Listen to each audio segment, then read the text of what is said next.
cold, unfamiliar ocean stretches outward in every direction, its surface broken only by wind and distance, as if the sea itself is hiding something beneath its shifting skin. Somewhere far below this quiet vastness, beyond the reach of light and memory, lies the idea of a city that should not exist, a place that has survived longer in imagination than in any physical trace, before any map marked its edges, before any diver or researcher searched for ruins. The story of Atlantis already drifted through human thought like a half-remembered dream that refuses to fade upon waking. Before we go deeper, take a moment to like the video and subscribe, if this is the kind of history and mystery you enjoy. Long before modern archaeology, before satellite imaging and sonar scans of the ocean floor, ancient writers were already trying to make sense of stories that seemed to sit between history and allegory. Among them, one account would become the foundation for everything that followed, shaping centuries of speculation, debate, and obsession. It describes a civilization of extraordinary scale and order, a society that rose to heights of wealth and influence, only to vanish beneath catastrophe so complete that even its memory becomes uncertain. This is where the name Atlantis first takes on its enduring form, not as a confirmed place, but as something far more unstable and powerful, a narrative suspended between warning and wonder. The earliest surviving reference appears in the writings of Plato, who presents it not as legend passed down casually, but as a structured account embedded within philosophical dialogue. In those texts, Atlantis is described through the voice of an older tradition, allegedly preserved from even earlier Egyptian records. Whether this transmission was intended as history, allegory, or moral lesson remains one of the longest-running debates in the study of ancient thought. What emerges from these fragments is a vision of a civilization beyond ordinary experience, placed far outside the familiar world of the Mediterranean known to classical Greeks. It is said to lie beyond the so-called Pillars of Hercules, the narrow gateway at the edge of the known seas, where the familiar world gave way to uncertainty.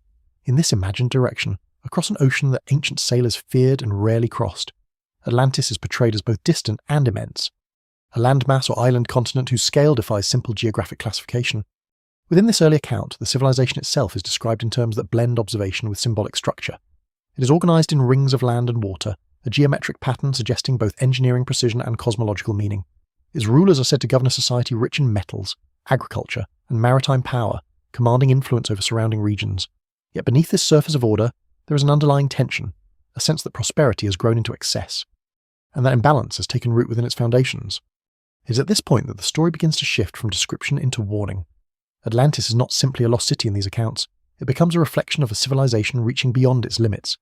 The narrative suggests that moral and structural decay accompanies its expansion, though the exact nature of this decline is never fully detailed in surviving texts.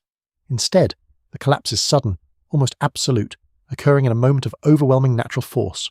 Earthquakes, floods, or shifts in the earth are all implied, but never confirmed with specificity. What remains is the image of a world swallowed by forces larger than human design. The transformation of this account over time is as important as its origin. Later generations, separated by centuries from its earliest telling, begin to treat Atlantis not merely as a philosophical illustration, but as a potential historical reality. Each retelling adds layers of interpretation, shifting its identity between allegory, lost geography, and speculative history. The boundaries between these categories blur, and Atlantis becomes increasingly difficult to pin down. It exists simultaneously as a place that may have been real, and as a story that explains why civilizations fail. Modern understanding places this narrative at the intersection of myth and philosophical construction. Scholars continue to debate whether Plato intended to preserve a genuine tradition or to construct a cautionary tale about hubris, political instability, and moral decline. The evidence remains incomplete, and no archaeological discovery has confirmed the existence of a civilization matching its description. Yet the persistence of the story suggests that its power does not depend entirely on physical proof. In many ways, Atlantis functions as a mirror reflecting human concerns about impermanence. It carries the weight of questions about how societies grow, and how they collapse, and how memory preserves fragments of their existence. Even without direct evidence, the idea resonates across cultures and eras, adapting itself to new interpretations while retaining its core structure: a rise, a height of achievement, and an abrupt disappearance into the unknown. As this narrative unfolds, the focus shifts not only to what Atlantis might have been, but to why such a story continues to surface in human imagination. The ocean that supposedly consumed it becomes less a physical location, and more a boundary between knowledge and uncertainty. Every attempt to define it pulls it further into ambiguity, reinforcing its role as one of history's most persistent unresolved ideas. And so the story begins not with certainty, but with a fragment and ancient account, a distant memory of a civilization described in impossible symmetry, resting somewhere beyond the edge of the known world, waiting beneath layers of interpretation, time, and silence. The account of Atlantis does not arrive in isolation, nor does it appear as a simple myth passed down through generations without structure or intent. It enters recorded thought through the philosophical works of Plato, where storytelling and reasoning are woven together so tightly that separating history from allegory becomes an exercise in interpretation rather than certainty. Within his dialogues, Atlantis is not presented as a casual legend, but as a carefully framed narrative, delivered through characters who themselves claim to be recounting older knowledge preserved across centuries. The story is introduced through a chain of transmission that already feels fragile. An Athenian statesman is said to have heard it from a relative who visited Egypt, where priests allegedly preserved records far older than Greek written history. These priests, in turn, are said to have described a powerful island civilization destroyed long before the rise of classical Greece. Each step in this chain adds distance between the listener and the origin, creating a narrative that is at once grounded in supposed historical authority and yet increasingly difficult to verify. Within this structure, Atlantis is described in striking detail. It is portrayed as a vast island kingdom, larger than many known lands of the ancient Mediterranean world combined. Its society is organised with precision, governed by kings descended from divine ancestry, and structured around a balance between natural abundance and engineered order.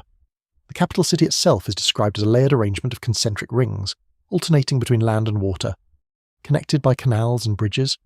This geometric design stands out sharply against the irregular organic growth typical of ancient settlements, giving Atlantis an almost conceptual quality, as if it were designed to express an idea rather than simply exist as a place. At the centre of this civilization lies a sacred complex, dedicated to a divine figure associated with the sea. Temples, palaces, and harbours are arranged in a configuration that reflects both political power and symbolic meaning. The land is said to be rich in resources, producing metals, food, and goods in quantities that exceed the needs of its population. Trade routes extend outward, linking Atlantis to surrounding regions and establishing it as a dominant maritime force in the known world of the story. Yet embedded within this description of order and abundance is a subtle shift in tone. Plato's account does not present Atlantis as a neutral civilization, but as one that gradually moves away from balance. As wealth increases, so too does ambition. As power expands, restraint weakens. The narrative begins to suggest that structural perfection does not guarantee stability, and that systems built on dominance may carry within them the seeds of their own disruption. This transition is not explicitly moralized in the text, but it is implied through contrast. Atlantis is set against an earlier, simpler form of society that is described as more disciplined and aligned with natural limits. In this comparison, Atlantis represents a later stage of development, one in which complexity and expansion begin to outpace restraint. The implication is not purely political, but philosophical, touching on ideas of balance, virtue, and the consequences of excess. The collapse that follows is described in a single, overwhelming sequence. Without prolonged decline or gradual erosion, Atlantis is said to have been struck by catastrophic forces that reshape the landscape itself. Earthquakes shake the ground, seas rise, and the island is consumed in a short span of time, leaving no accessible trace above the ocean surface. The speed of this destruction is striking, compressing what might otherwise be a long geological or historical process into a moment of irreversible disappearance. What survives in Plato's narrative is not a detailed chronicle of disaster, but a distilled image of loss. The civilization that once dominated its environment is erased so completely that even its location becomes uncertain. This absence is central to the story's endurance. Unlike historical accounts anchored by surviving ruins or artifacts, Atlantis is defined by what cannot be found. Its disappearance is total, and that totality becomes part of its identity. Scholars have long debated the purpose behind this construction. Some interpret the story as a philosophical allegory, designed to explore the dangers of imperial expansion and moral decline. Others suggest that it may preserve fragments of distant memories of real events, filtered through centuries of oral transmission and symbolic reinterpretation. No single explanation fully accounts for the structure of the narrative, and the lack of external evidence leaves its origins open to interpretation. What is clear, however, is that Plato's framing gives Atlantis a dual existence from the very beginning. It is simultaneously presented as something that was said to have existed and as something embedded within a moral and philosophical argument. This duality ensures that the story cannot be reduced to a simple claim about geography or history. Instead, it becomes a flexible concept, capable of adapting to different intellectual contexts while retaining its core structure of rise and disappearance. As the dialogue unfolds, Atlantis begins to function less as a location and more as a mechanism for reflection. It becomes a way to examine the stability of societies, the limits of power, and the fragility of systems that appear permanent. The ocean that destroys it is not described in technical detail, but as an overwhelming force that resets the balance between human construction and natural world. In this sense, the account does not end with destruction, but with absence. The silence left behind by Atlantis is as important as its described existence. It is a void that invites interpretation, speculation, and reinterpretation across generations. And as later thinkers encounter this story, they do not simply inherit a tale of a lost island. They inherit a framework for imagining how civilizations might rise to extraordinary heights and still vanish without leaving a trace. Beyond the carefully structured philosophical framing of Plato's account, Atlantis begins to drift outward into geography, pulled slowly away from dialogue and into the open uncertainty of the ancient world's edges. The phrase that anchors this shift is deceptively simple, beyond the Pillars of Hercules. In the ancient Mediterranean imagination, these pillars marked the limit of familiar navigation, the narrow threshold where known waters ended and the vast Atlantic began. Everything beyond them belonged to uncertainty, where maps dissolved into speculation and sailors relied on fragments of rumour rather than measured coastline. To ancient Greek and earlier Phoenician sailors, this boundary was not just symbolic, but practical. The Strait of Gibraltar represented a natural choke point between enclosed seas and the wider ocean, and beyond it lay waters that were far less understood.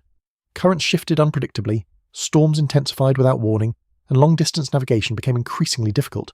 It is within this transition zone that Atlantis is placed, not within the known Mediterranean basin, but somewhere in the direction where certainty disappears into open sea. This geographic framing transforms Atlantis from a purely philosophical construct into something that feels spatially grounded, even if that grounding remains undefined. It is no longer simply an idea about civilization and collapse. It becomes a place that could, in theory, be located if one were able to cross the boundary of the known world. That possibility, however vague, is what allows the story to persist across centuries of reinterpretation. In later traditions, this placement invites increasingly detailed speculation. Ancient geographers, long after Plato's time, begin to attempt mental mapping of what might exist beyond the western horizon.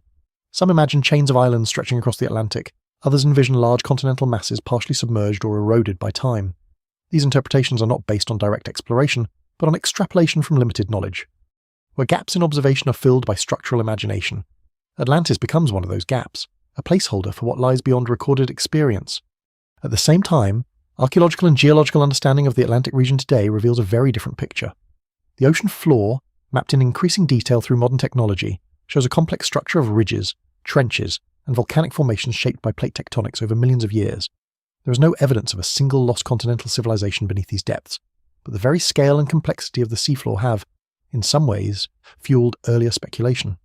Vast underwater features can resemble artificial structures when viewed without scientific context, especially in earlier eras when natural geology was not yet fully understood. Yet for ancient thinkers, the Atlantic was not simply empty space. It was a conceptual boundary where myth, geography, and cosmology overlapped. Stories of distant lands beyond the known world were not uncommon. Reports of islands that appeared and disappeared, or of lands reached briefly by storms and currents, circulated through maritime cultures, while most of these accounts were likely misinterpretations of natural phenomena or exaggerated travel tales. They contributed to a broader mental landscape in which Atlantis could plausibly exist as a remote and extraordinary place. The description of Atlantis itself, when placed into this western horizon, takes on additional weight. Its scale, its structured geography, and its maritime power align with the idea of a civilization oriented toward the sea rather than landlocked development. In this reading, Atlantis is not just beyond the known world, it is defined by its relationship to the ocean itself. It is a society that emerges from and ultimately returns to the same element that separates human knowledge from uncertainty.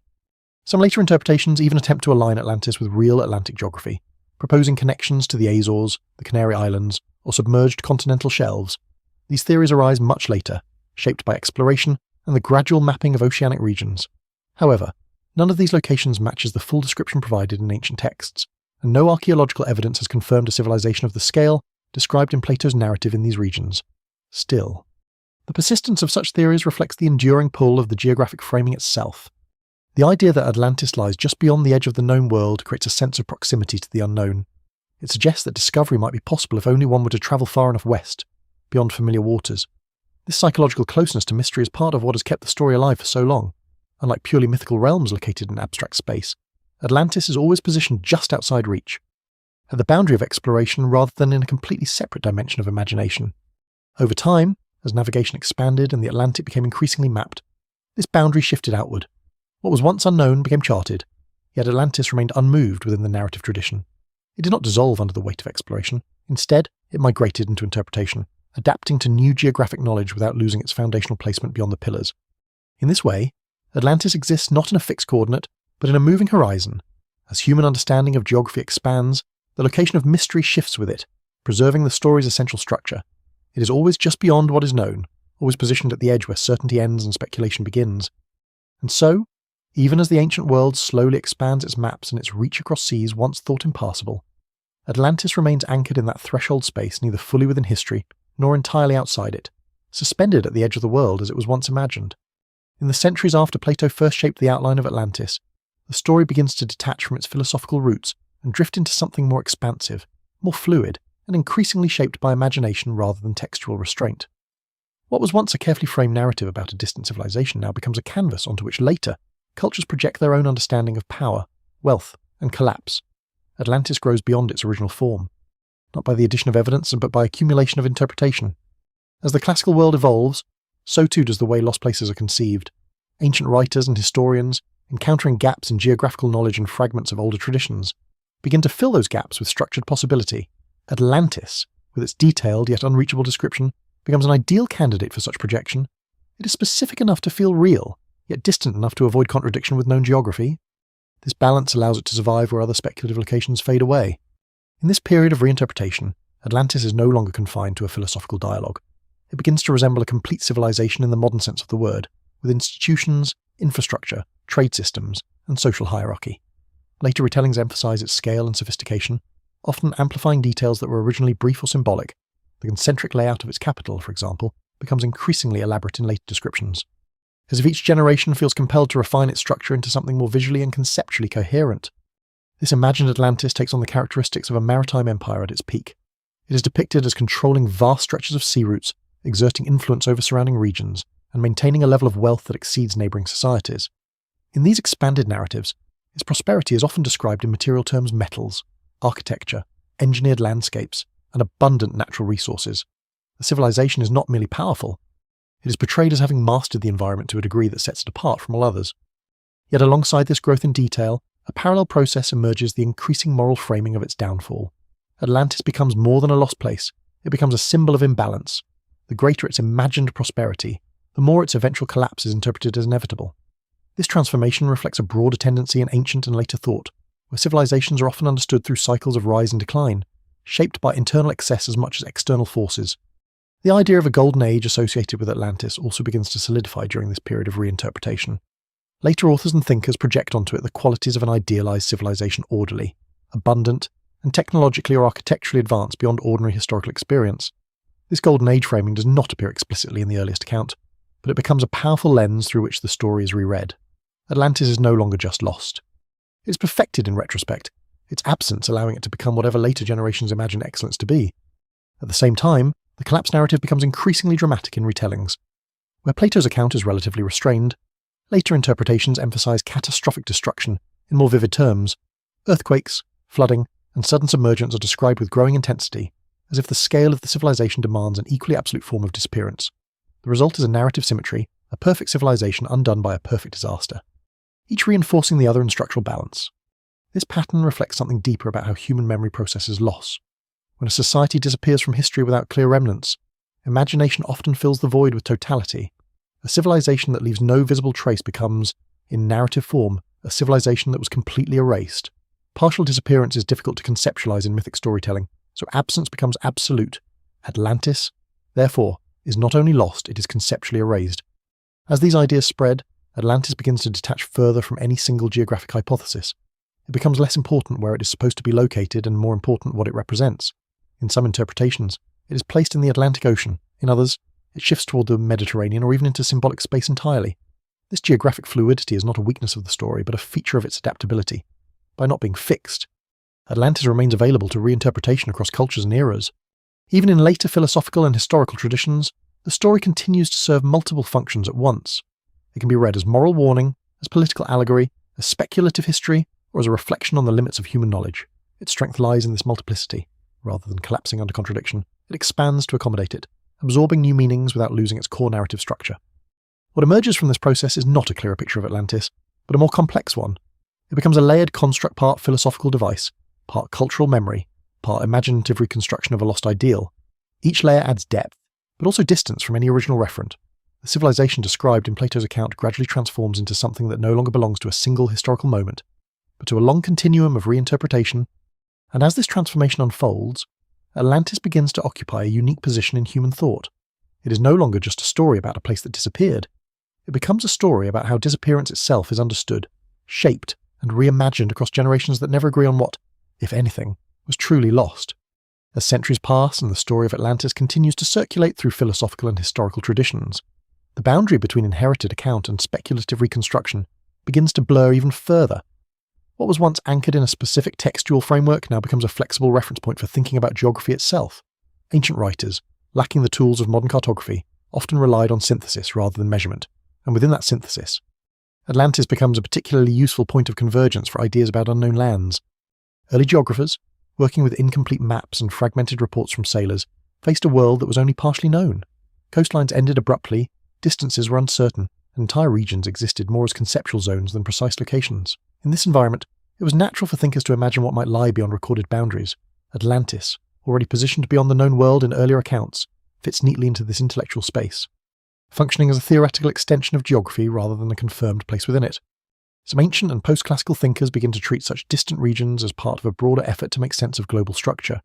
If the known world contained empires, cities, and trade networks, then it was reasonable within the limits of their understanding to assume that unknown regions might contain parallel or even superior civilizations.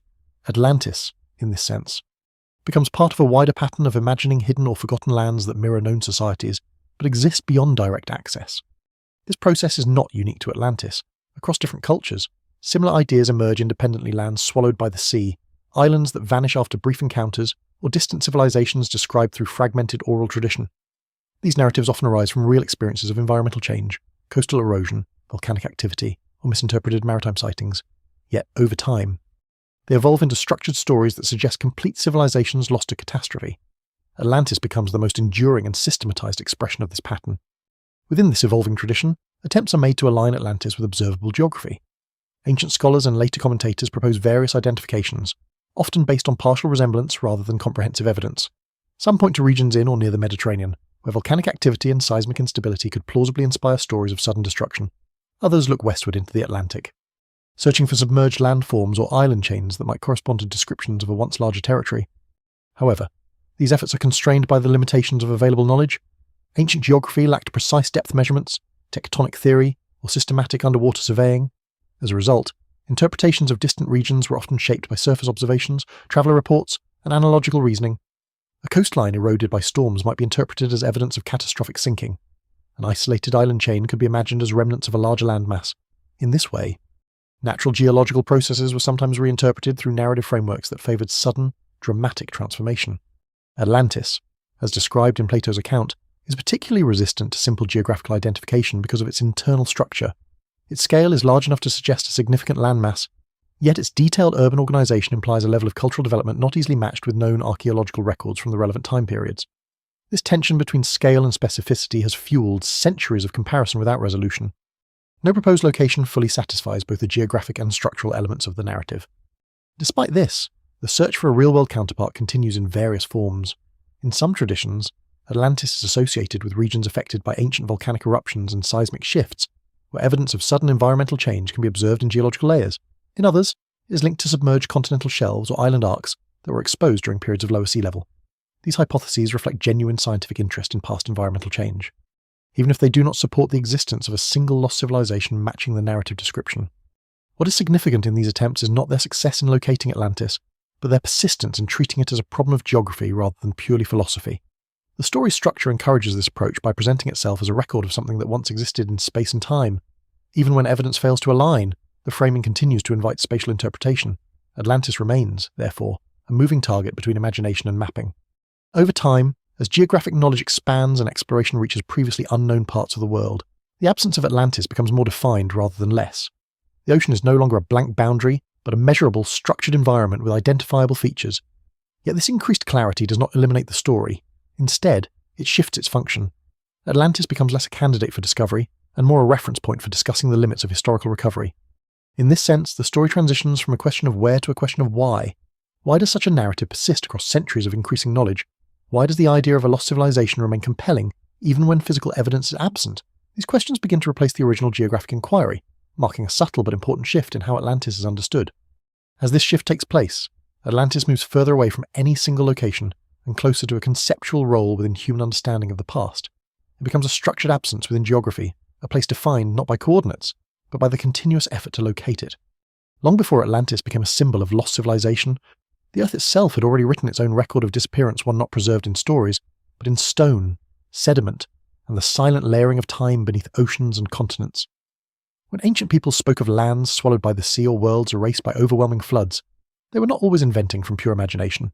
They were often interpreting fragments of real environmental memory, passed through generations without the scientific language needed to explain what had truly occurred. Across many regions of the world, geological evidence reveals that sea levels have not been constant. Over tens of thousands of years, As ice sheets expanded and retreated, oceans rose and fell dramatically. Entire coastal plains that were once habitable landscapes became submerged continental shelves. River valleys turned into estuaries. Ancient shorelines now lie hundreds of meters below modern sea level, hidden beneath layers of sediment and darkness. These changes were not sudden in human terms, but they were profound in scale. For early communities living along shifting coastlines, even gradual environmental transformation could feel catastrophic. A settlement built near the water's edge might slowly lose its farmland as saltwater intrusion altered the soil. Fishing grounds could shift or disappear. Over generations, the memory of a once visible landscape could become a story of loss, compressed into a single imagined event rather than a slow transformation. It is within this context that many flood narratives and submerged land myths likely take shape.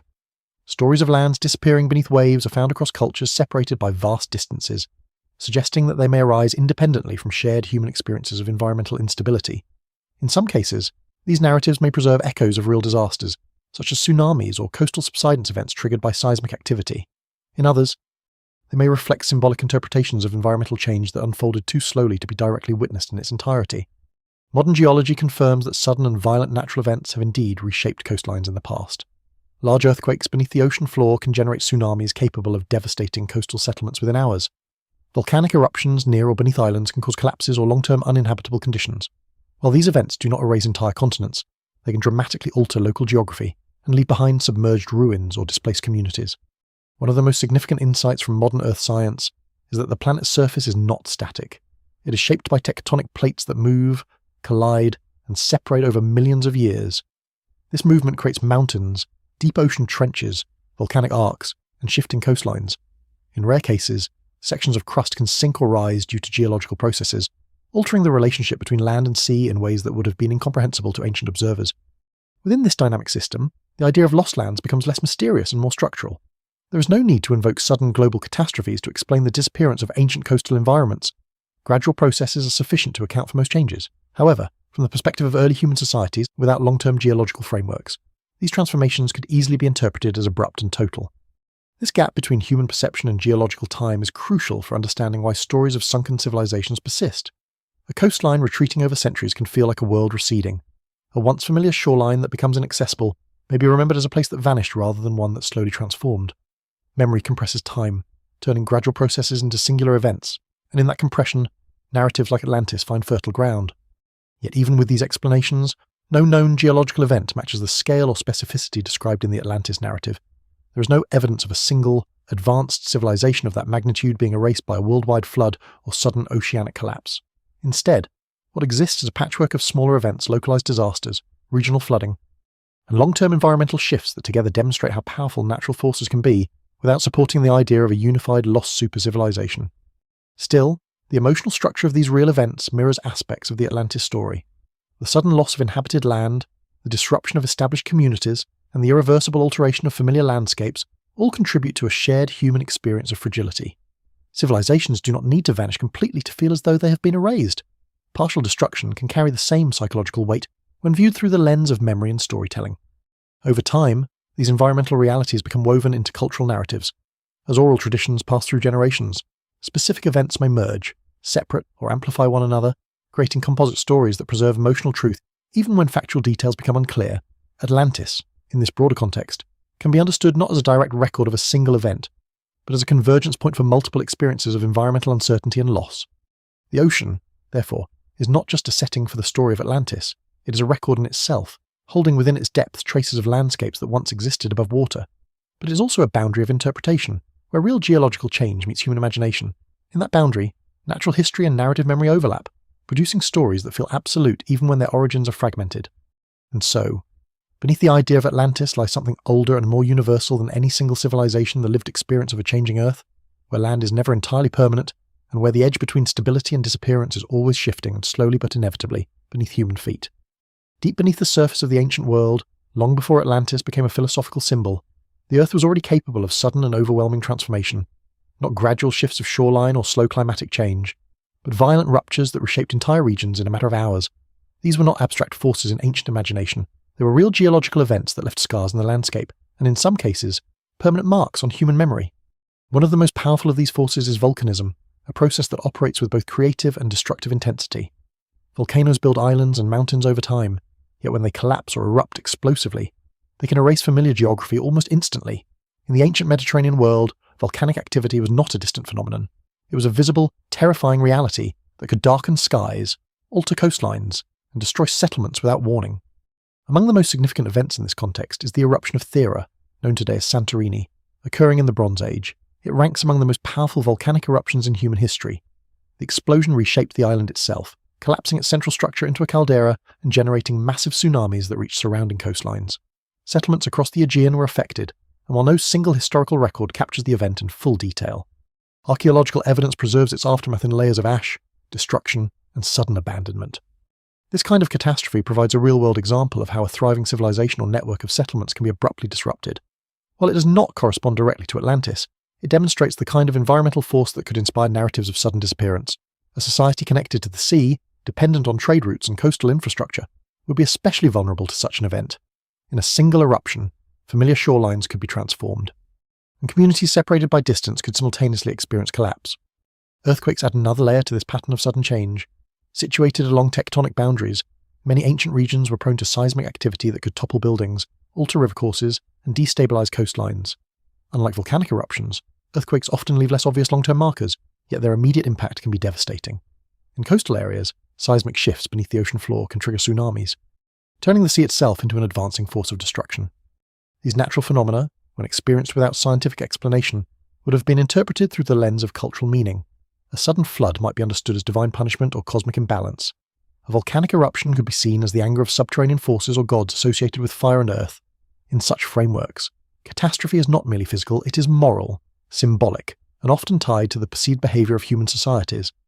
Within this interpretive environment, stories of civilizations punished by overwhelming natural forces become structurally coherent. They reflect not only observed events, but also attempts to explain why such events occur. Atlantis, in its narrative form, aligns with this structure a powerful civilization followed by sudden and total destruction. The similarity is conceptual rather than literal, but it demonstrates how natural disasters can shape long-term cultural storytelling. It is important, however, to distinguish between regional catastrophe and global annihilation. Modern geological evidence shows no indication of a single event capable of submerging an entire continent-sized civilization as described in mythic accounts. Instead, what exists are numerous localized disasters spread across time and geography. These events are powerful enough to destroy cities or alter coastlines, but not sufficient to erase entire global civilizations in a single moment. Still, the psychological impact of such disasters should not be underestimated. For ancient communities, survival itself could feel like witnessing the end of a world. A harbour destroyed by a tsunami might represent the collapse of trade, identity, and continuity. Survivors would carry memories of before and after, creating a temporal fracture that often becomes the foundation of oral tradition. Over generations, this fracture can expand into narratives of total loss. This is where the boundary between historical event and mythic transformation begins to blur. A sequence of regional disasters, each remembered in isolation, can gradually merge into a unified story of a single catastrophic moment. The human mind naturally seeks coherence, and fragmented memories are often reorganized into structured narratives that are easier to transmit and understand. Atlantis, in this sense, may reflect not one disaster, but the accumulation of many. Volcanic islands that collapse into the sea, coastal cities destroyed by tsunamis, and earthquake-driven subsidence events all contribute pieces to a broader experiential archive. None of these individually match the Atlantis narrative, but together they form a pattern of environmental instability that ancient societies would have repeatedly encountered across generations. The enduring power of Atlantis may lie in this convergence. It is not anchored to a single geological event, but to a recurring human experience of sudden environmental change. It condenses multiple realities into one narrative frame, transforming regional disasters into a unified story of disappearance. And beneath all of this remains a fundamental truth of the physical world: the surface of the Earth is dynamic, and even seemingly stable landscapes are subject to forces that operate beyond human control. In that instability, the line between observed catastrophe and imagined totality becomes thin enough for stories like Atlantis to emerge and persist. In the waters of the Aegean Sea, where volcanic islands rise abruptly from deep blue depths and tectonic forces continue to shape the landscape, one particular region has long drawn attention in discussions about lost civilizations. It is here that a major strand of Atlantis interpretation takes form, not through ancient certainty, but through the gradual layering of geological evidence, archaeological discovery, and historical imagination. The centre of this interpretation is the Minoan civilization, a complex Bronze Age culture that flourished on the island of Crete and surrounding regions thousands of years ago. Unlike the abstract civilizations of myth, the Minoans left behind physical remains palatial complexes, storage systems, frescoes, roads, and evidence of extensive maritime trade networks.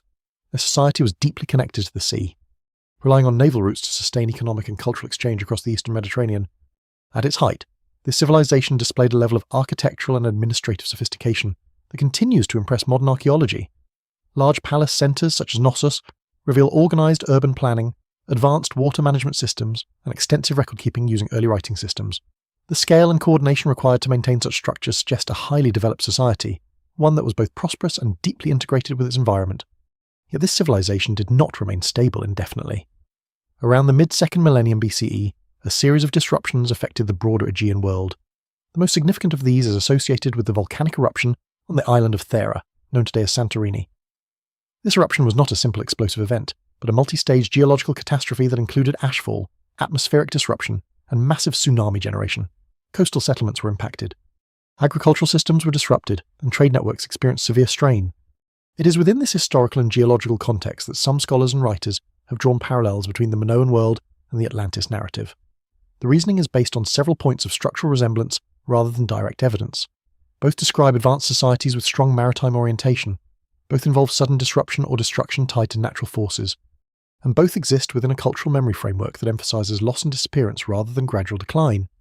However, this comparison remains interpretive rather than definitive. While the Minoan civilization clearly experienced significant disruption, it did not vanish in a single catastrophic moment. Archaeological evidence shows continuity in certain regions, adaptation in others, and eventual cultural transformation rather than total erasure. The collapse of palace centres marks a major shift, but not the absolute disappearance of a people or culture. This distinction is crucial. Atlantis, as described in philosophical tradition, is characterised by complete submergence and total loss, with no surviving remnants accessible in the present world. The Minoan evidence, by contrast, reveals a more complex and fragmented transition. Civilizations rarely disappear entirely. They evolve, migrate, or integrate into new cultural systems. What remains in the archaeological record is often continuity disguised as change. Despite these differences, the appeal of the Minoan hypothesis persists. The visual and structural richness of the Aegean Bronze Age world provides a tangible anchor for imagination. Frescoes depicting marine life, intricate architecture aligned with natural landscapes, and evidence of sudden environmental disruption all contribute to a narrative environment that feels compatible with the Atlantis framework, even if it does not fully match it. There is also a psychological dimension to this connection. The idea that a real, historically documented civilization could have inspired one of the most enduring myths of loss is deeply compelling. It transforms Atlantis from an abstract philosophical device into something partially rooted in lived human history. Yet this transformation comes with a risk, the temptation to compress complexity into simplicity and to equate resemblance with identity. Modern archaeology maintains a careful distinction between correlation and equivalence.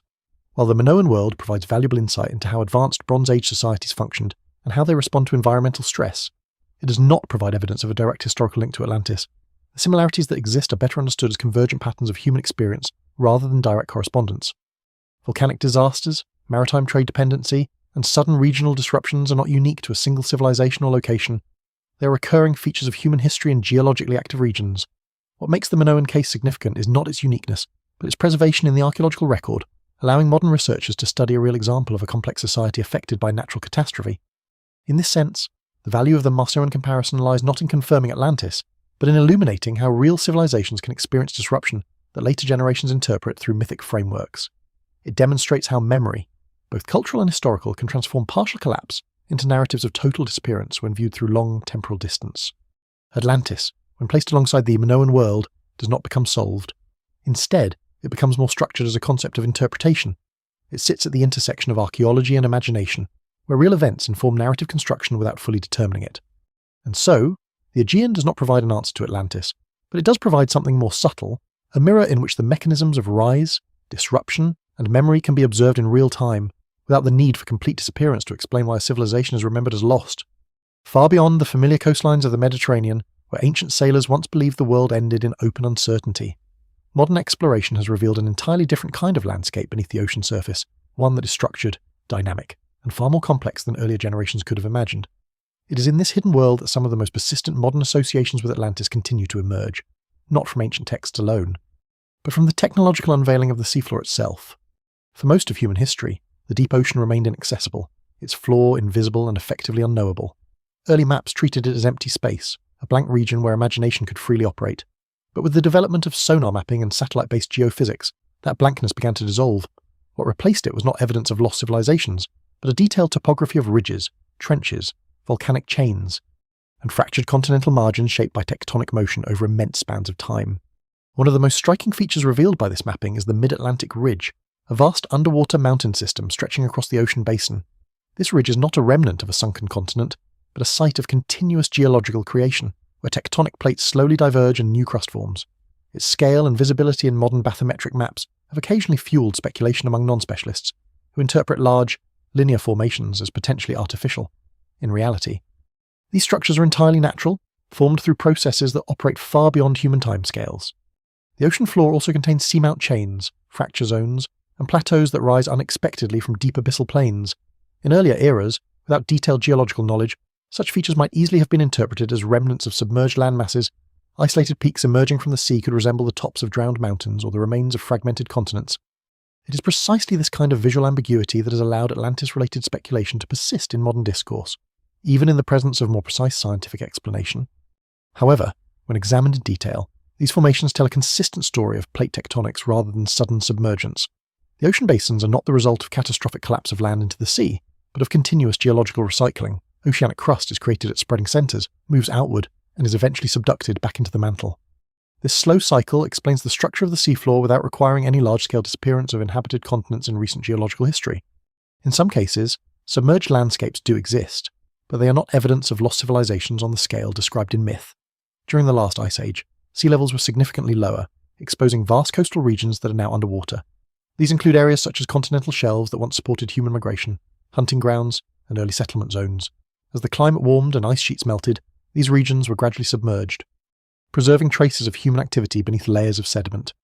Archaeological discoveries in such submerged zones have revealed important insights into early human adaptation to changing environments. Tools, habitation structures, and environmental markers show that prehistoric populations lived in landscapes that no longer exist above sea level. Yet these findings, while significant, do not indicate the existence of a single advanced civilization lost beneath the ocean, but rather a widespread pattern of human habitation across now submerged coastal regions. In recent decades, advances in underwater archaeology have allowed researchers to explore some of these submerged sites in greater detail. River valleys, ancient shorelines, and coastal plains preserved beneath sediment layers provide evidence of gradual environmental transformation rather than sudden catastrophic disappearance. These findings reinforce the understanding that while the sea has indeed claimed land over time, it has done so through processes that are measurable, predictable, and distributed across long periods. Despite this scientific clarity, the idea of hidden structures on the ocean floor continues to attract attention in popular discourse. Occasionally, sonar images or geological formations are interpreted as artificial patterns, leading to renewed speculation about lost civilizations. In most cases, these interpretations arise from natural patterns in sediment deposition, erosion, or volcanic activity that can appear geometric or structured when viewed without geological context. The persistence of Atlantis in this technological era is therefore not due to a lack of data, but to the interpretive flexibility of that data. The more detailed the ocean floor becomes, the more patterns can be visually reinterpreted through pre-existing narrative frameworks. What changes is not the evidence itself, but the way it is perceived through cultural memory. In this sense, modern oceanography does not resolve the Atlantis question so much as it reframes it. The search shifts from locating a lost continent to understanding why certain forms of geological structure continue to inspire interpretations of artificial origin. The ocean becomes not a repository of hidden cities, but a complex system of natural processes that can occasionally resemble the forms of human design when seen without context. Atlantis, when viewed through this lens, becomes less a target of discovery and more a case study in perception. It highlights how human cognition seeks order in complex environments, especially when confronted with large-scale natural systems that exceed intuitive understanding. The deep ocean, with its vast and largely unseen terrain, naturally invites such interpretive projections. And so, even as technology reveals more of the Earth's submerged architecture, the idea of Atlantis does not disappear. Instead, it adapts once again, shifting from physical speculation toward a deeper question about how knowledge, imagination, and pattern recognition interact in the human effort to understand what lies beneath the surface. Across the long span of human history, Atlantis has never existed alone in the imagination. It belongs to a broader pattern of vanished places, lost settlements, and disappeared landscapes that appear in nearly every culture that has lived near rivers, coasts, or shifting terrain. What makes Atlantis distinctive is not that it is the only story of its kind, but that it became the most structured and enduring expression of a much older human tendency to remember loss as disappearance rather than transformation. Archaeology, when viewed across multiple regions of the world, reveals that the rise and fall of settlements is a constant feature of human development. Cities are abandoned due to climate change, resource depletion, conflict, trade disruption, or environmental instability. Over time, many of these locations are buried by sediment, reclaimed by vegetation, or eroded into indistinct ruins. What once was a thriving centre of human activity can become invisible to the surface world within a few centuries. In desert regions, shifting sands can engulf entire settlements, preserving them beneath layers of arid accumulation. In river valleys, changes in watercourse can isolate cities from essential resources, forcing gradual abandonment. In coastal zones, erosion and rising sea levels can permanently submerge structures that were once part of everyday life. Each of these processes contributes to a global archive of lost places, though none match the singular. Totalized disappearance described in mythic narratives. Some of the most compelling archaeological examples of disappearance are not sudden collapses, but slow transitions. Settlements in the Near East, for instance, show evidence of repeated occupation layers separated by periods of abandonment. In these cases, human presence fades and returns, leaving behind a stratified record of continuity and interruption. The land does not erase civilization, it absorbs it gradually, preserving fragments that later generations uncover piecemeal. Even in cases of abrupt disaster, such as volcanic eruptions or earthquakes, the result is rarely complete erasure.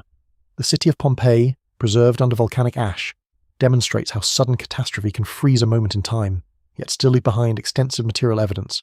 Similarly, earthquake-stricken regions often retain structural remnants that allow archaeologists to reconstruct what once existed. In all these cases, disappearance is partial, not absolute. Atlantis, by contrast, is defined in its narrative form by totality. It is not simply a city destroyed or a civilization disrupted, but a place that vanishes without accessible trace. This absolute disappearance is what distinguishes it from most real-world archaeological phenomena. It is also what makes it so persistent in cultural imagination, because it represents a clean break in continuity that real history rarely provides. When compared to known lost cities such as those in Mesopotamia, the Indus Valley, or the Andean highlands, a consistent pattern emerges: civilizations do not vanish.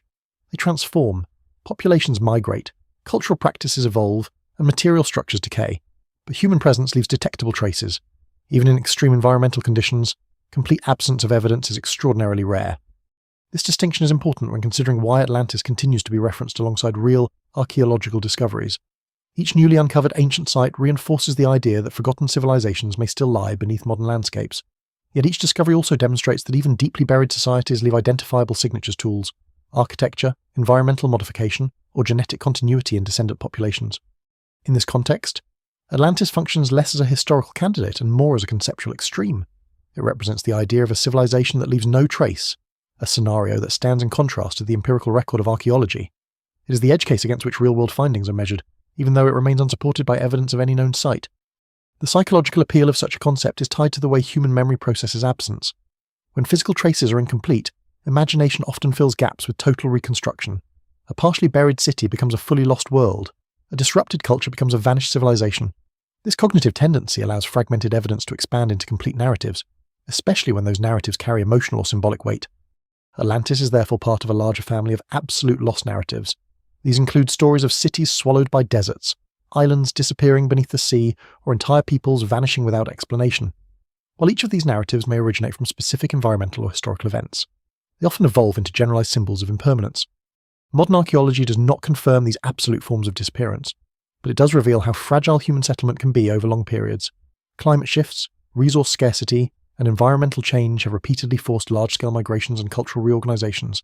Civilizations persist, but rarely in fixed locations or unchanged forms. Seen in this light, Atlantis is not an anomaly in human storytelling, but an amplification of real patterns of loss and change. It compresses many different kinds of disappearance into a single, unified image. That compression gives it narrative clarity, even if it removes historical specificity. And so, alongside the countless real cities that have been buried, abandoned, or transformed over time, Atlantis remains as a symbolic counterpart, not as a documented site, but as a reflection of how human societies interpret the inevitable processes of change that shape all inhabited landscapes. Atlantis endures not only because of ancient texts or geological speculation, but because it fulfills a deep structural role in the way human minds organize ideas about perfection and loss. It exists at the intersection of two powerful concepts that rarely coexist in reality: a civilization at its highest possible achievement, and that same civilization reduced to complete absence. This combination creates a narrative tension that remains compelling across cultures and time periods. At its core, Atlantis represents an imagined equilibrium that is briefly maintained and then destroyed. It is a world where order, wealth, and design reach a level of coherence that feels almost complete, yet that very completeness becomes unstable. In this sense, Atlantis is not just about disappearance, but about the fragility of systems that appear too balanced, too structured, or too powerful to last indefinitely. Human psychology tends to organize complex history through simplified arcs: rise, peak, and fall. These patterns are not always accurate representations of how civilizations actually develop, but they are cognitively efficient. They allow large and complex historical processes to be compressed into understandable sequences, Atlantis fits perfectly into this cognitive framework, offering a complete cycle in a single narrative object. The idea of a perfect lost civilization is especially powerful because it removes the ambiguity that real history contains. Archaeological records rarely present clean transitions. They show overlap, adaptation, partial collapse, and uneven continuity. But Atlantis, as a concept, bypasses this complexity. It offers a civilization that is fully formed, fully functional, and then fully erased. That completeness makes it easier to imagine, even if it is harder to support with evidence. This structure also reflects a deeper cultural pattern, the tendency to locate ideals in the past. Many societies construct narratives in which earlier civilizations are imagined as more unified, more advanced in certain ways, or more aligned with natural or moral order than the present. Atlantis becomes a projection surface for these ideals, a place where perfection can be placed safely outside current reality. At the same time, its destruction serves as a warning mechanism. The collapse of Atlantis is often interpreted not as random catastrophe, but as the consequence of imbalance, whether moral, political, or structural. This interpretation gives the story a dual function. It's both an idealized model of civilization and a cautionary example of overreach. What makes this especially enduring is that it does not require agreement on historical details. Different cultures and eras can reinterpret Atlantis in ways that reflect their own concerns. For some, it becomes a warning about imperial expansion. For others, it symbolizes technological hubris or environmental neglect. The details shift, but the underlying structure remains stable. Modern interpretations often extend this psychological framework into broader reflections on civilization itself. In an age where environmental change, resource pressure, and technological acceleration are widely discussed, Atlantis becomes a metaphor for systemic vulnerability. It provides a narrative language for thinking about how complex societies might fail, even if it does not correspond to a specific historical event. However, this metaphorical strength can also blur the line between interpretation and evidence. When a story is powerful enough, it can begin to attract real-world associations that exceed what the data supports. Archaeological findings, geological events, and ancient cultural memories may be selectively aligned to fit the Atlantis framework, even when they originate from unrelated contexts. This is why careful distinction remains essential. Real civilizations do exhibit cycles of growth and decline, but these cycles are rarely uniform or total. Collapse, when it occurs, is typically uneven and followed by transformation rather than complete disappearance. The archaeological record consistently shows continuity beneath apparent breaks. Atlantis, in contrast, removes continuity entirely. That absence of continuation is what makes it psychologically distinct. It is not a broken civilization, but a removed one. It represents a conceptual boundary where history ends rather than changes. And yet, despite its lack of empirical grounding, Atlantis continues to function as a lens through which people interpret real historical fragility. It offers a simplified model of complexity, a way to imagine the extreme end of civilizational rise and fall without the intermediate layers that define actual history. In this way, Atlantis is less a claim about the past than a structure for thinking about change itself. It reflects how humans compress time, assign meaning to collapse, and seek coherence in the long and uneven record of civilization. It persists not because it has been found, but because it organizes uncertainty into a form that feels complete even when the world it describes may never have existed in the way it is imagined. In modern archaeology, Atlantis occupies a peculiar position neither fully dismissed as a historical target, nor treated as a viable object of discovery. It exists instead at the edge of disciplinary boundaries, where scientific method, textual interpretation, and cultural mythology intersect without fully resolving into a single conclusion. The result is not consensus, but a structured form of uncertainty. Contemporary scholars approach the Atlantis narrative by separating its components, the philosophical framework, the possible historical inspirations, and the later interpretive layers that accumulated over centuries. Within this framework, the original account is generally understood as a literary and philosophical construction, embedded in a dialogue designed to explore ideas about governance, morality, and societal stability. The absence of corroborating archaeological evidence for a matching civilization reinforces this interpretation. At the same time, archaeology as a field is inherently cautious about absolute negation. The discipline is built on evidence that is often incomplete, unevenly preserved, and subject to reinterpretation as new discoveries emerge. Because of this, scholars tend to avoid definitive statements about what could not exist, focusing instead on what can be demonstrated through material remains. Atlantis, however, presents a unique case, a highly detailed narrative without a corresponding archaeological footprint. This absence of evidence is not treated as proof of existence, but as a key factor in interpreting the story's nature. Known ancient civilizations leave multiple layers of trace architecture, tools, biological remains, environmental modification, and cultural diffusion into surrounding regions. Even when societies undergo significant disruption, these traces persist in some form. The complete lack of a matching dataset for Atlantis within any known geological or archaeological context is therefore a central argument in favour of its non-historical status. Yet the debate does not end there, because Atlantis continues to attract interpretive proposals that attempt to align it with real historical events. These proposals are typically based on partial correspondences, a civilization with maritime strength, a region affected by natural disaster, or a coastal settlement that experienced sudden decline. While these parallels can be intriguing, they rarely account for the full complexity of the Atlantis description. And they often rely on selective emphasis of matching features while overlooking inconsistencies. Modern methodology emphasizes this problem of selective correlation. When a narrative is broad enough, it can be mapped onto many different historical scenarios, especially those involving environmental disruption or cultural transition. This does not confirm identity, it demonstrates interpretive flexibility. Atlantis, due to its scale and symbolic structure, is particularly susceptible to this kind of projection. Another important aspect of modern discussion involves the role of translation and transmission. The surviving texts that describe Atlantis are themselves products of long chains of cultural transmission. Each stage of copying, interpretation, and commentary introduces potential shifts in emphasis or meaning. While the core structure of the narrative remains stable, its surrounding details may have been influenced by the intellectual context in which it was preserved. This raises a broader question within classical studies: to what extent do ancient texts preserve direct historical memory? And to what extent do they reflect constructed narratives shaped by philosophical or rhetorical goals? In the case of Atlantis, the dominant scholarly view favours the latter, though with recognition that ancient authors often blended multiple sources of inspiration, including oral tradition, observed phenomena, and imaginative extrapolation. Importantly, modern archaeology also benefits from technologies that were unavailable to earlier generations of researchers. Satellite imaging, underwater mapping, and geophysical surveys allow for detailed examination of regions that were once considered inaccessible or poorly understood. These tools have revealed many previously unknown sites of historical significance, but none that correspond to a lost transoceanic civilization of the type described in Atlantis accounts. This technological clarity has helped shift the debate away from physical search and toward interpretive analysis. Instead of asking where Atlantis might be located, scholars are more likely to ask why such narratives arise and persist.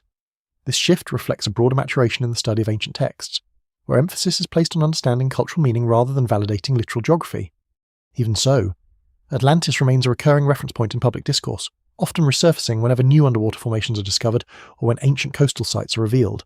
Each discovery of submerged human activity tends to reignite interest in the possibility of lost civilizations, even though these findings consistently align with known patterns of migration and environmental change rather than isolated, total disappearance. The persistence of Atlantis in this context highlights a gap between scientific interpretation and cultural imagination. Science reconstructs gradual processes over long timescales, while narrative imagination often favours discrete events and singular moments of transformation. Atlantis sits precisely at this intersection, translating gradual environmental and historical processes into a single, dramatic episode of disappearance. In modern scholarly terms, therefore, Atlantis is not treated as an unresolved archaeological problem, but as a case study in how narratives evolve independently of empirical verification. It demonstrates how powerful textual constructs can persist across millennia, adapting to new intellectual environments without requiring physical confirmation. And so within contemporary archaeology, Atlantis remains present not as a site awaiting discovery, but as a structured absence that continues to shape discussions about evidence, interpretation, and the boundaries between history and story. In the modern world, Atlantis no longer belongs solely to ancient philosophy or archaeological debate. It has become something larger and more diffuse, a cultural construct that moves freely between literature, film, art, and popular imagination. In this transformation, it sheds the constraints of historical analysis and becomes a flexible symbol, capable of adapting to the needs of each new era that reinterprets it. This shift begins as early as the Renaissance, when renewed interest in classical texts brings Plato's account back into intellectual circulation. As exploration expands the known world and European navigation reaches across the Atlantic, the idea of a lost civilization beyond the horizon gains renewed imaginative energy. Atlantis is no longer just an ancient philosophical reference, it becomes a possibility reawakened by geographic discovery. In later centuries, particularly during the rise of modern literature, Atlantis begins to take on more elaborate narrative forms. Writers expand its scale, reconstruct its architecture, and reimagine its society in ways that reflect contemporary concerns about technology, empire, and human progress. The civilization becomes increasingly detailed in artistic representation, even as its historical basis remains unchanged. Each retelling adds new layers without removing the uncertainty at its core. By the 19th and 20th centuries, Atlantis has firmly entered the realm of global myth. It appears in novels, speculative histories, esoteric theories, and eventually film and television.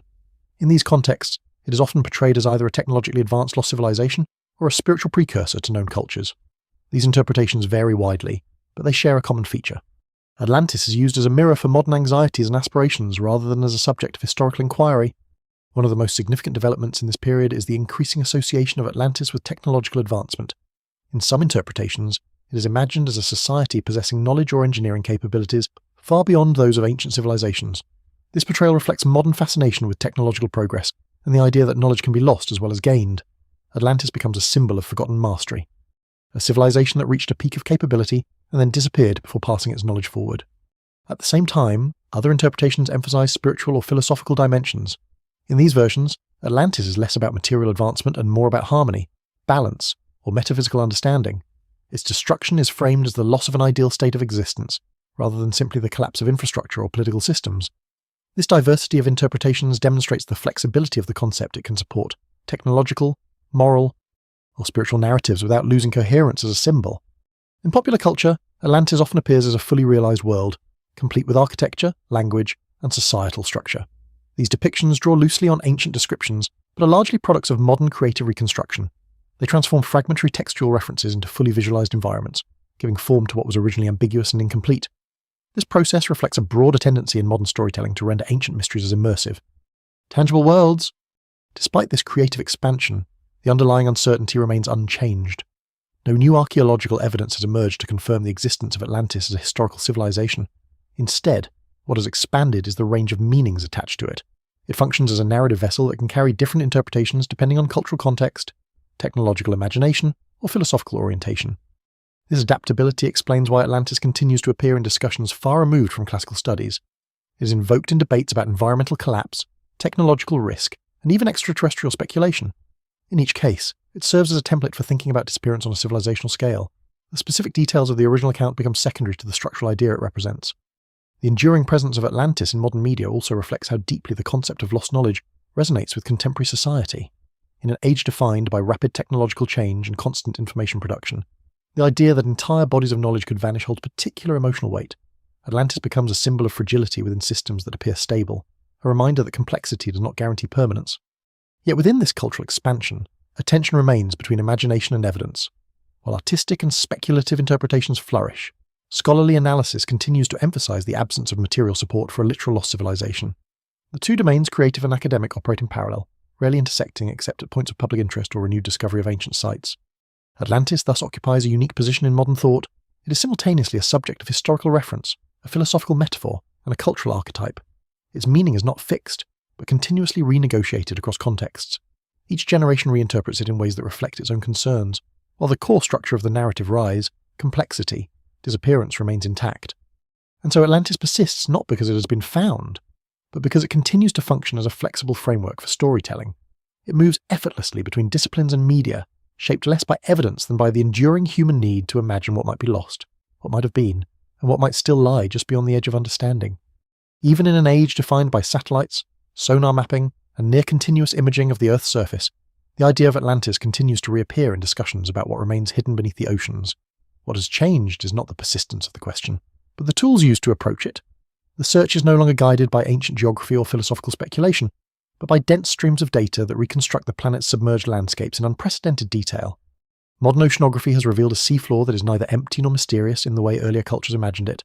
It is a dynamic geological system shaped by spreading ridges, subduction zones, volcanic chains, and sedimentary basins that record millions of years of Earth's history. These structures are not static ruins, but living evidence of ongoing planetary processes. Every contour of the ocean floor reflects movement, pressure, and transformation occurring on a timescale far beyond human experience. With this level of detail, the possibility of an undiscovered continent-sized civilization becomes increasingly difficult to reconcile with observed data. Large-scale mapping of the Atlantic basin shows no coherent structures that match the patterns expected of urbanized landscapes, no organized road networks, no geometric settlement clusters, and no stratified cultural deposits consistent with advanced technological societies. Instead, what emerges is a consistent geological narrative of crust formation and recycling. However, the human imagination does not respond passively to this clarity. In some cases, newly mapped underwater formations are still interpreted through older narrative frameworks. Linear ridges may be described as artificial walls, symmetrical rock formations as architectural remnants, and unusual bathymetric patterns as possible evidence of structured design.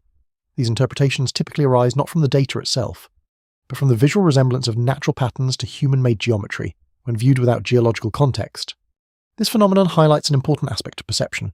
The brain is highly sensitive to pattern recognition, often prioritizing familiar shapes even in random or naturally generated environments.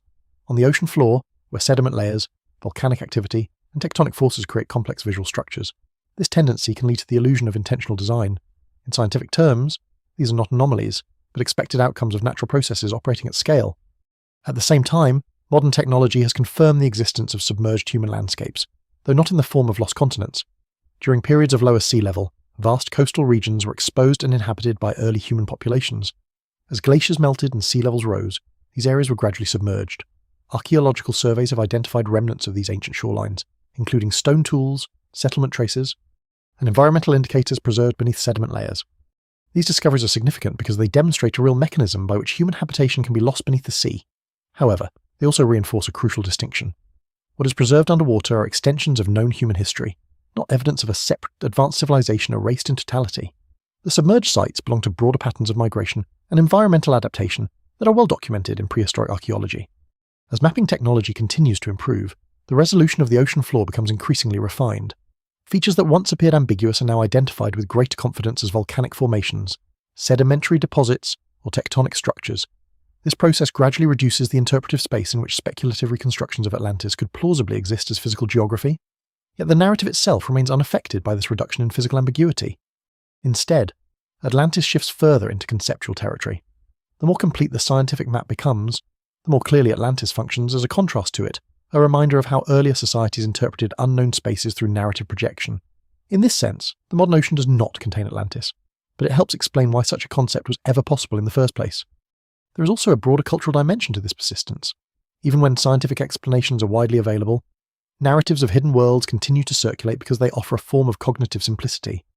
A single lost civilization is easier to visualize than the slow, distributed processes of geological change and human migration. Atlantis condenses complexity into a singular event, making it narratively efficient even if it is empirically unsupported. In this way, the modern search for Atlantis is not truly a search for a physical location, but a reflection of how humans interact with large-scale systems that resist intuitive understanding. The deep ocean, like deep time, challenges everyday perception. It invites stories that translate vast, impersonal processes into structured events with beginnings and endings. Atlantis persists in this environment not as an object of discovery, but as a cognitive framework that continues to shape interpretation. Even as data grows more precise and comprehensive, the narrative remains adaptable, shifting its form to remain compatible with new forms of knowledge. And so, beneath the most advanced maps ever created of the Earth's surface, Atlantis is not found, but its structure as an idea remains embedded in the ongoing dialogue between observation and imagination, between what is measured and what is still felt to be missing. At the edge of all the accumulated interpretations, geological evidence, philosophical framing, and cultural reinvention, Atlantis arrives not as a destination, but as a question that has been repeatedly reshaped by every generation that encountered it. It no longer behaves like a place waiting to be found. Instead, it functions like a shifting boundary between what human societies can verify and what they are compelled to imagine when certainty runs out. Across its long intellectual history, the story has absorbed layers of meaning without losing its original structure. As civilization rises, it reaches a level of order and complexity that appears stable from within, and then it disappears so completely that only narrative fragments remain. Whether this structure reflects a real historical memory, a philosophical construction, or a synthesis of multiple environmental experiences has never been resolved in any definitive way. The evidence does not converge on a single origin point, and perhaps that is part of why the story continues to persist. In the material record of human history, there is no confirmed trace of a civilization matching the full description attributed to Atlantis. Archaeology consistently reveals a different pattern societies that grow, adapt, fragment, and transform rather than vanish in totality. Even when collapse occurs, it is rarely absolute. Cultural continuity persists in displaced populations, altered traditions, and surviving technologies. The archaeological record favours transformation over disappearance. Yet the absence of physical confirmation has never fully diminished the narrative's presence. Instead, Atlantis has shifted into a different role, one that operates outside the requirements of empirical verification. It has become a structured idea used to think about fragility, excess, and the limits of human systems under pressure. In this form, it no longer depends on location or excavation. It depends on meaning. This transformation reveals something important about how long-term cultural narratives function. Stories that endure across millennia are not necessarily those that remain factually intact, but those that can be reinterpreted without losing coherence. Atlantis survives because it is not fixed to a single historical claim. It is flexible enough to absorb new scientific understanding while retaining its symbolic core. The modern world, with its expanding knowledge of geology, archaeology, and planetary systems, has not erased Atlantis but recontextualized it. What once appeared as a geographical mystery now functions as an illustration of how earlier societies understood uncertainty. The deep ocean is no longer a blank space, but a detailed and structured environment shaped by tectonic forces. Yet within that clarity, the idea of hidden absence still resonates, not as evidence of lost civilizations, but as a reflection of how unknowns were once imagined. Atlantis also persists because it mirrors a recurring human awareness that civilizations are not permanent structures. They depend on environmental stability, resource balance, and social cohesion, all of which can change over time. While no single catastrophic event matching the mythic description has been found, the gradual vulnerabilities of complex societies are well documented throughout history. Collapse, when it occurs, is usually distributed across time, not concentrated into a single moment. In this sense, Atlantis becomes a compressed version of a much larger truth. It condenses the slow processes of environmental change, political instability, and cultural transformation into a single narrative of disappearance. That compression makes it powerful as a story. Even if it diverges from historical reality, it offers clarity where history offers complexity. And so, at the end of this long examination, Atlantis remains what it has always been at its deepest level, not a confirmed place, not a resolved archaeological problem, but a persistent structure of thought. It exists in the space between evidence and imagination, where human beings try to give form to absence and meaning to what cannot be recovered. As long as that space remains part of human understanding, Atlantis will continue to resurface not as a location on any map, but as a reflection of the way civilizations remember, interpret, and reconstruct the possibility of their own fragility across time. The ocean remains vast, detailed, and increasingly understood. The past remains layered, incomplete, and continually reinterpreted. Between them, Atlantis endures not beneath the waves, but within the ongoing story of how knowledge and mystery share the same horizon.